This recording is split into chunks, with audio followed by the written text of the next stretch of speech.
بڑے دعوے سے کہتے ہیں نہیں جی آپ نہیں سمجھتے، قرآن کے بعد سب سے زیادہ یہی کتاب پڑھی جاتی ہے۔ یہ علم غیب ہمارے پیروں کو بھی ہے، ہمارے بزرگوں کو بھی ہے، ہمارے ولیوں کو بھی ہے۔ یہ فضائل اعمال ہمارے ہاتھ میں ہے۔ اس فضائل اعمال کی وجہ سے کلمہ گو مسلمانوں میں قرآن کو چھوڑ کر اس کتاب کو سینے سے لگانے کی جرم نہیں۔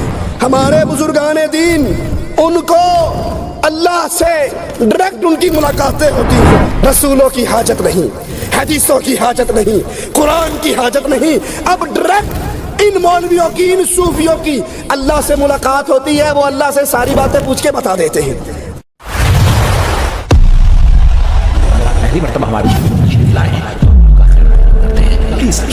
بڑے دعوے سے کہتے ہیں نہیں جی آپ نہیں سمجھتے، قرآن کے بعد سب سے زیادہ یہی کتاب پڑھی جاتی ہے۔ لیکن سنیے، ان عقیدوں کو سامنے رکھیے اور قرآن کی آیات پہ غور کیجئے۔ قل هو اللہ احد اللہ الصمد لم یلد ولم یولد۔ اللہ ایک ہے، اللہ دو نہیں، تین نہیں۔ لی خمسہ اطفی بہا حر الوبا، میرے پانچ تن پاک نہیں۔ قل هو اللہ احد، اللہ ایک ہے۔ پھر رسول اس کے نور سے نہیں آئے، مولوی ذکریہ اس میں سے نہیں نکلا، کوئی اس میں حلول نہیں کرتا، کوئی اس میں فنا نہیں ہوتا، وہ کسی میں فنا نہیں ہوتا، بلکہ وہ اپنے عرش پر مستوی ہے، ذات میں اکیلا ہے، عبادت میں اکیلا ہے، صفات میں اکیلا ہے۔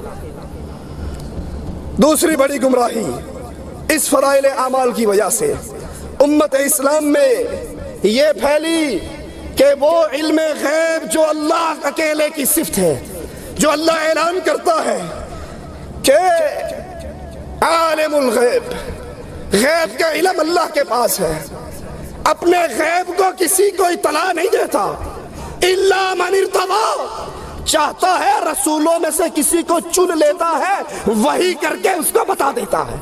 وہ علم غیب جو خاصہ ہے اللہ عز و جل کا، اس کے بارے میں عقیدہ پیش کیا کہ یہ علم غیب ہمارے پیروں کو بھی ہے، ہمارے بزرگوں کو بھی ہے، ہمارے ولیوں کو بھی ہے۔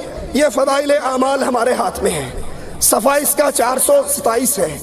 کہتے ہیں شیخ عبدالعزیز دباغ قریب ہی زمانے میں ایک بزرگ گزرے ہیں، بالکل ان پڑھ تھے، لیکن جب ان کے سامنے کوئی قرآن پڑھتا، حدیث رسول بیان کرتا، حدیث قدسی بیان کرتا، جھوٹی بات بیان کرتا، تو فوراً کہہ دیتے تو نے قرآن کی آیت پڑھی، تو نے حدیث قدسی پڑھی، تو نے رسول کی حدیث پڑھی، اور تو نے جھوٹ بولا، مجھے تمہارے بولنے سے پتہ لگ جاتا ہے، نور نکلتا ہے۔ یہ علم غیب نہیں ہے تو مولوی صاحب اور کیا ہے؟ محمد الرسول اللہ صلی اللہ علیہ وسلم کے پاس آ کر سائل نے کہا تھا تبلیغ کے لیے علماء کی ضرورت ہے، نبی نے قاریوں کی جماعت روانہ کی، وہ شہید ہوئی یا نہیں ہوئی؟ عبدالعزیز دباغ کو تو بولنے سے پتہ لگ گیا یہ جھوٹ بول رہا ہے، محمد کو کیوں پتہ نہ لگا صلی اللہ علیہ وسلم؟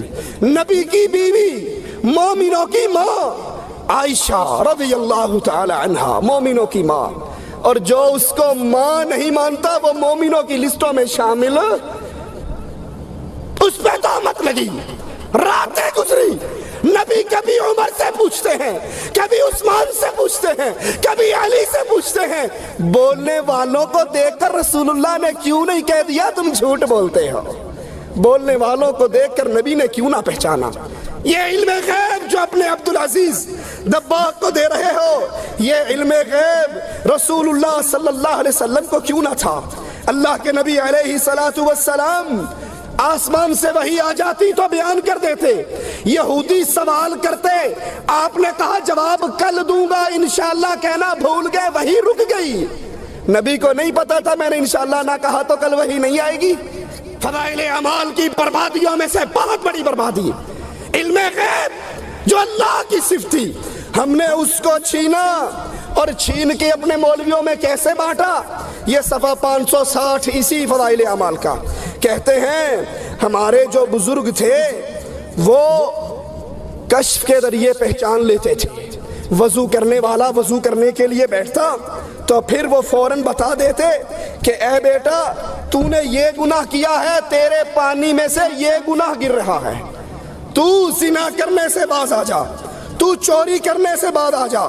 وہ ان کے وضو کے قطروں کو گرتا ہوا دیکھ کر بتا دیتے کہ اس بندے نے اللہ کے ساتھ یہ معاملہ اپنا بگاڑا ہے، یہ غیب کی خبر ہے، کوئی آدمی کیا کرتا ہے، لیکن کہتے ہیں ہمارے پیروں کو وضو کے گرتے ہوئے قطروں سے نظر آ جاتا ہے یہ کیا کرتا ہے۔ یہ صفحہ 96 ہے فضائل درود کا۔ ایک کہتے ہیں ہمارے، اور بڑی عجیب بات ہے، جو بھی واقعی آپ سنو گے پڑھو گے، شیعہ نہیں کبھی ذاکر کی بات سنی، آواز پئی آندی ہے، وہ کوئی حوالہ نہیں دیتا قرآن میں آیا ہے حدیث میں آیا، آواز پئی آندی ہے، پیچھوں آواز آندی ہے، وہ شیطان آواز کر رہا ہوتا ہے۔ ان صوفیوں کی بھی جتنی کتابیں پڑھو گے کہیں نہیں بتائیں گے اللہ نے کہا، رسول اللہ نے کہا، قرآن میں کہا، حدیث میں۔ ایک سید صاحب نے بتایا، ایک شاہ صاحب نے ذکر کیا۔ یہاں بھی کہتے ہیں ایک دوست نے مجھے بتایا، ایک خطاط لکھنؤ کا جب وہ صبح آ کر دکان کھولتا تو سب سے پہلے رسول اللہ صلی اللہ علیہ وسلم پر درود شریف پڑھتا اور اس درود کو لکھ لیتا۔ اس کی موت کا وقت آیا تو پریشان ہو گیا، پتہ نہیں اگلے جہان میں کیا ہونے والا ہے۔ ایک مجذوب بابا نکلا اور کہنے لگا بابا کیوں گھبراتا ہے، وہ جو روز درود لکھتا تھا وہ رسول اللہ کے دربار میں پیش ہو گیا، تیری نجات کا فیصلہ ہو رہا ہے۔ یہ غیب کی خبر مجذوب کو کیسے مل گئی؟ یہ کس نے بتا دیا کہ تیری بات، تیرا دستہ رسول اللہ کی عدالت میں پیش ہے اور اللہ کے نبی تیری نجات کا فیصلہ کر رہے ہیں؟ یہ غیب صرف اللہ کو علم ہے، چاہتا ہے رسولوں پہ وحی کر دیتا ہے، اور اگر نہیں چاہتا تو کئی کئی دن وحی کو روک بھی لیتا ہے۔ آئیے قرآن کو سنیے، قُلْ لَا يَعْلَمُ مَنْ فِي السَّمَاوَاتِ وَالْأَرْضِ الْغَيْبَ إِلَّا اللَّهُ۔ آسمان میں کیا ہے، کون جنت میں کون جہنم میں، ان کے ساتھ ماجرا کیا ہو رہا ہے؟ زمین و آسمان کی چھپی ہوئی باتوں کو اللہ کے علاوہ کوئی نہیں جانتا۔ وَمَا يَشْعُرُونَ أَيَّانَ يُبْعَثُونَ۔ تم جن صوفیوں کو عالم الغیب سمجھتے ہو، تم جن پیروں کو عالم الغیب سمجھتے ہو، ان کو تو یہ بھی نہیں پتا کہ مر کے اٹھائے کب جانے ہیں۔ قرآن حکیم، قُلْ لَا أَقُولُ لَكُمْ عِنْدِي خَزَائِنُ اللَّهِ۔ اے نبی علیہ السلام کہہ دیجئے میں نہیں کہتا میرے پاس اللہ کے خزانے، وَلَا أَعْلَمُ الْغَيْبِ، نہ یہ دعویٰ کرتا ہوں میں غیب دان ہوں، وَلَا أَقُولُ لَكُمْ إِنِّي مَلَكٌ، میں یہ دعویٰ بھی نہیں کرتا کہ میں نوری ہوں۔ اذان سے پہلے پڑھا کرو الصلاۃ والسلام علیک یا نور من نور اللہ۔ میں نہ نوری ہوں، نہ عالم غیب ہوں، نہ گنج بخش ہوں، نہ مختار کل ہوں، نہ خزانوں کا مالک ہوں، پھر ہوں کیا؟ میں تو اللہ کی طرف سے بھیجا ہوا رسول ہوں جو ڈراتا ہوں اور خوشخبری دیتا ہوں۔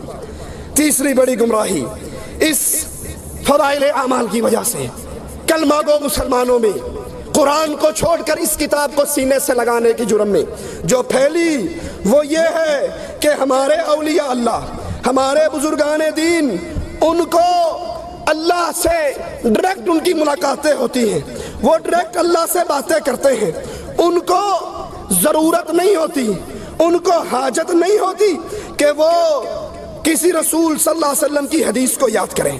یہ ہمارے ہاتھ میں فضائل حج مولوی ذکریہ صاحب کی صفحہ 164 اور 65 کہتے ہیں ابدال میں سے ایک شخص نے خضر سے پوچھا کہ تم نے اپنے سے زیادہ مرتبے والا کوئی دیکھا؟ کہا ہاں، میں ایک مرتبہ مدینہ الرسول میں حاضر تھا تو وہاں پر عبد الرزاق محدث رحمت اللہ علیہ حدیثیں بیان کر رہے تھے، میں نے ایک نوجوان کو دیکھا جو کونے میں بیٹھا ہوا، اپنا سر اس نے گھٹنوں میں دیا ہوا اور رسول اللہ کی حدیثیں نہیں سنتا۔ میں نے کہا کیا بات ہے، تو اللہ کے نبی کی حدیثیں کیوں نہیں سنتا؟ کہا یہاں وہ لوگ ہیں جو عبد الرزاق سے سنتے ہیں۔ کس سے سنتے ہیں؟ عبد الرزاق، رزاق کے بندے سے، اور میں وہ ہوں جو ڈائریکٹ رزاق سے سنتا ہوں۔ مجھے رسول اللہ کی حدیثوں کی حاجت نہیں، میری اللہ سے ایسی لو لگی ہے، مجھے جب بھی کوئی مسئلہ درپیش ہوتا ہے براہ راست اللہ سے سوال کر لیتا ہوں۔ میں نے کہا اچھا اگر یہی بات ہے تو پھر یہ بتاؤ میں کون ہوں؟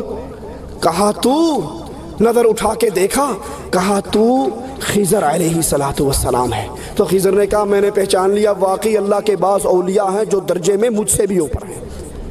اللہ تو اپنے بندوں تک اپنی مخلوق تک دین اسلام رحمت پہنچانے کے لیے رسولوں کو واسطہ بناتا ہے، رسولوں کو وسیلہ بناتا ہے۔ اور یہ مولوی زکریا صاحب کہتے ہیں ہمارے اولیاء اللہ کو رسولوں کی حاجت نہیں، حدیثوں کی حاجت نہیں۔ یہ لوگ عبد الرزاق سے حدیث سنتے ہیں، تبلیغی جماعت کے مولوی ڈائریکٹ رزاق سے حدیث سنتے ہیں۔